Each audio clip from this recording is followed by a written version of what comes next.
We're so excited to have you here at the University of Virginia. The Career Center is here to guide you in your journey in applying to medical school, dental school, veterinary school, and other graduate and professional schools.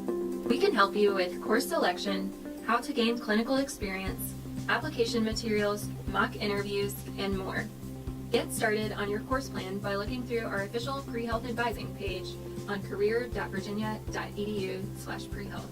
As pre-health advisors, we use the ACE model to assess your preparation for specific health professions. Applicants are responsible for researching specific program requirements to ensure they have completed the necessary coursework for their particular field of interest. As always, when it comes to course registration and timelines for completion of these courses, your required courses for graduation and your major should be the priority.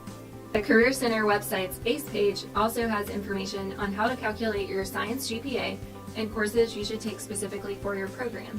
The Career Center website has details for each of the pre-health fields on how to gain observational and clinical experience. Health professional programs also want to know your story beyond the health profession. What makes you you beyond just your academics and clinical hours? Reflecting on your beliefs, upbringing, and personal experiences will help you better present yourself in personal statements, interviews, and any other parts of the application process. So as a final reminder, pre-health is not a major, it's a track. Health professional programs do not require a certain major as long as you're taking the correct prerequisite courses. Here are a few tips to help you get started. Visit the Career Center website. Check out the pre-health orientation session and like the UVA Career Center page on Facebook. We're excited to guide you as you start your journey as a pre-health who.